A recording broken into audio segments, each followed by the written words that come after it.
రాజన్న సిరిసిల్ల జిల్లా వేములవాడ నియోజకవర్గంలో గెలుపే ప్రధాన పార్టీలు సై అంటున్నాయి. ఎన్నికలు సమీపిస్తున్న తరుణంలో నియోజకవర్గంలోని ఓటర్లను ఆకర్షించేందుకు సిద్ధమయ్యారు. ఇప్పటికే ఆ నియోజకవర్గం నుంచి 4 సార్లు గెలిచిన అధికార ఎమ్మెల్యే గెలుపే ధీమాగా ఉన్నారు. అయితే గత కొద్ది కాలంగా అధికార పార్టీకి వస్తున్న వ్యతిరేకతను క్యాష్ చేసుకునేందుకు ఇటు కాంగ్రెస్ అటు బీజేపీలు టైం కోసం వెయిట్ చేస్తున్నాయి. ఈ తరుణంలో త్రిముఖ పోటీలో గెలిచేదెవరు, వేముల గడ్డపై జెండా పాతేదెవరు?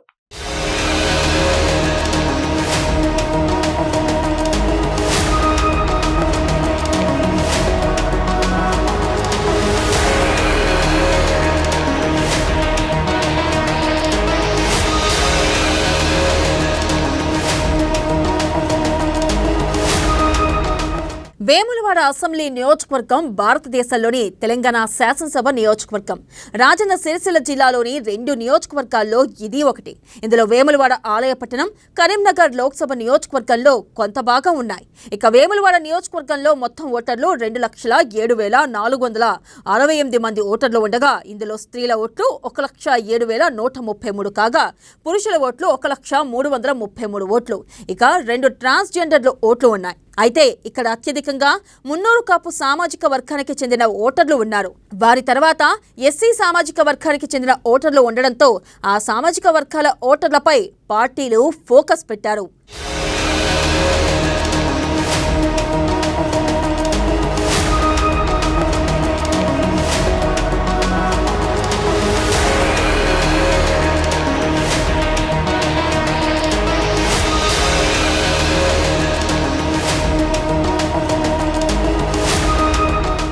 ప్రస్తుతం నేను వేములవాడ అసెంబ్లీ నియోజకవర్గంలో ఉన్నాను. వేములవాడ ముఖ చిత్రం ఏంటి, ప్రధాన పార్టీల నుండి బరిలో నిలిచే అభ్యర్థులు ఎవరు, ఈ ప్రాంతం నుంచి గెలుపొందే వారెవరో తెలుసుకుందాం.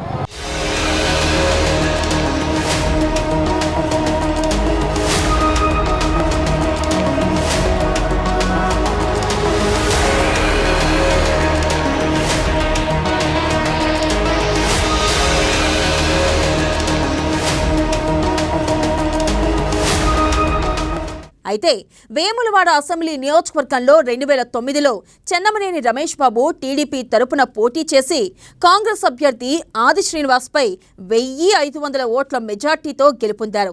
తెలంగాణ ఏర్పాటు విషయంలో కేంద్రం తీసుకున్న నిర్ణయాన్ని వ్యతిరేకిస్తూ రాజీనామా చేసి 2010లో టీఆర్ఎస్ నుంచి పోటీ చేసిన చెన్నమనేని రమేష్ బాబు 50,000 ఓట్ల మెజార్టీతో అదే కాంగ్రెస్ అభ్యర్థి ఆది శ్రీనివాస్పై మరోసారి గెలిచారు. ఇక అప్పటి నుంచి వరుసగా 2014, 2018 ఎమ్మెల్యేగా రమేష్ బాబే గెలుపొందారు.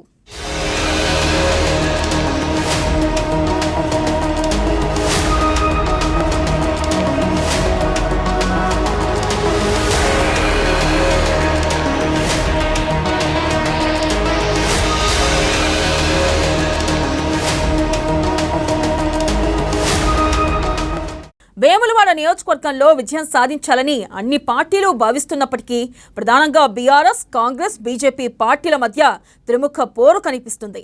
2014లో ఆది శ్రీనివాస్ పోటీ చేసి ఓడినప్పటికీ ఓటు బ్యాంకు నిరూపించుకున్నాడు. 2018 బీజేపీ అభ్యర్థిగా ప్రతాప రామకృష్ణ పోటీ చేసి కేవలం 7,000 ఓట్లు మాత్రమే సాధించగలిగాడు. అయితే గతం గతహ అన్నట్లు ప్రస్తుత పరిస్థితి చూస్తే ఈసారి విజయం ఎవరిని వరిస్తుందో చెప్పడం అంత ఈజీ కాదు. ఎందుకంటే ప్రస్తుత ఎమ్మెల్యే చెన్నమనేని రమేష్ బాబు పనితీరు, పార్టీలోని క్యాడర్లో ఆయన పట్ల వ్యతిరేకత ఎక్కువగానే ఉన్నట్లు కనిపిస్తుంది.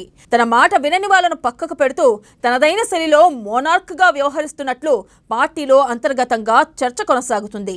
ఇకపోతే జర్మనీ పౌరసత్వ వివాదం కూడా ఆయన్ను వెంటాడుతూనే ఉంది. కాంగ్రెస్ పార్టీ అభ్యర్థి ఆది శ్రీనివాస్ రమేష్ బాబు పౌరసత్వంపై హైకోర్టును కూడా ఆశ్రయించారు.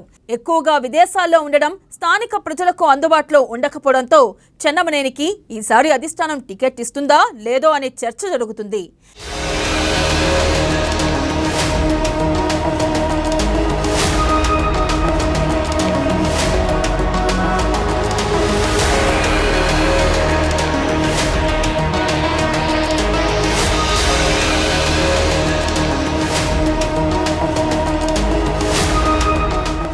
ఇక ఇదంతా పక్కకు పెడితే ఈసారి బీఆర్ఎస్ నుంచి మరో అభ్యర్థి చల్మేడ లక్ష్మీ నరసింహరావు ఈ నియోజకవర్గం నుంచి బరిలోకి దిగనున్నట్లు ప్రధానంగా చర్చ కొనసాగుతుంది. దీనికి ఊతమిస్తూ ఇటీవల మంత్రి కేటీఆర్ రాజన్న సిరిసిల్ల జిల్లాలో పర్యటించినప్పుడు నరసింహారావుతో కారులో దాదాపు గంటకు పైగా చర్చించినట్లు సమాచారం. ఈసారి టికెట్ ఆయనకే కన్ఫర్మ్ అయిందన్నట్టుగా నియోజకవర్గంలో విస్తృతంగా పర్యటిస్తున్నారు. ఆత్మీయ సమ్మేళనాలు, పలువురు సర్పంచులను కలుస్తూ దూకుడు పెంచారు. దీంతో ఈసారికి బీఆర్ఎస్ నుంచి టికెట్ ఆయనకు దక్కుతుందని పార్టీ శ్రేణులు గుసగుసలాడుతున్నారు. ఇటీవల కాలంలో నియోజకవర్గంలో ఆయన పార్టీ కార్యాలయాన్ని కూడా ప్రారంభించుకున్నారు. గతంలో కరీంనగర్లో కాంగ్రెస్ పార్టీ నుంచి ఎమ్మెల్యేగా పోటీ చేసి ఓడిపోయారు. చెల్మెడ లక్ష్మీ నరసింహారావు తండ్రి చెల్మెడ ఆనందరావు గతంలో కేంద్రంలో మంత్రిగా పనిచేశారు. ఇక ఆయన బాటలో రాణించాలనుకుంటున్న లక్ష్మీ నరసింహారావుకి చాలా కాలంగా రాజకీయాలు నిరుత్సాహపరుస్తున్నాయని చెప్పుకోవచ్చు. వైద్య కళాశాలతో పాటు ఆసుపత్రి ఉండడంతో ఆసుపత్రికి వచ్చే పేదలకు వైద్యపరంగా నామమాత్రపు ఫీజులతో వైద్యం అందించడం ఈసారి ఆయనకు కాస్త కలిసొచ్చే అంశం.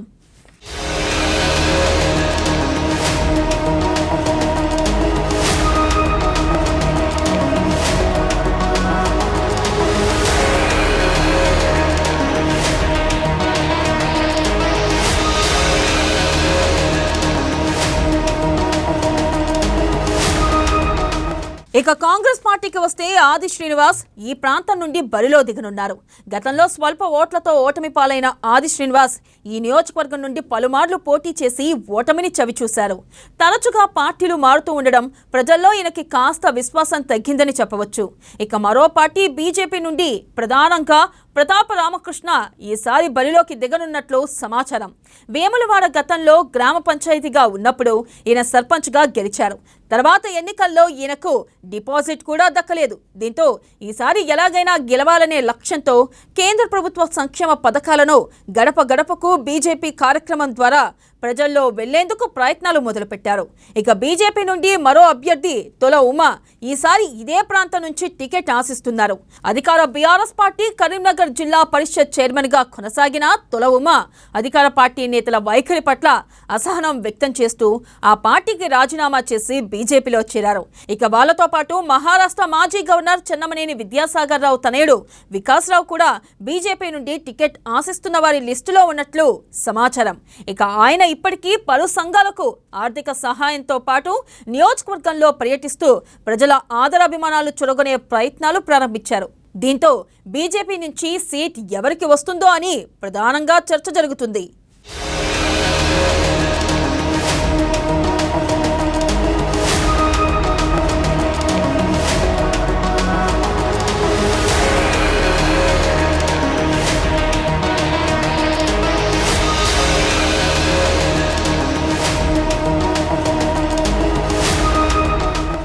ఎలక్షన్లు ఏమైనా పోటీ చేసేది ఎవరైనా వార్ను వన్ సైడ్ చేసేది మాత్రం ప్రజలే.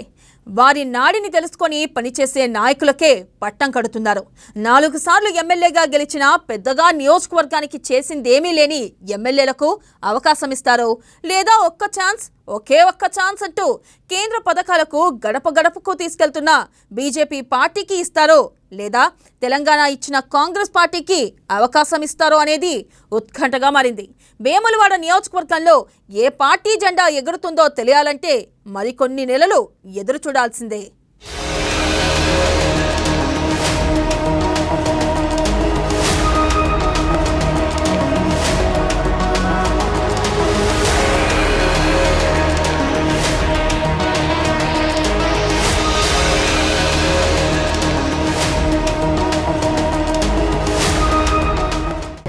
వేములవాడ అసెంబ్లీ నియోజకవర్గంలో ప్రధానంగా త్రిముఖ పోరు కనిపిస్తుంది.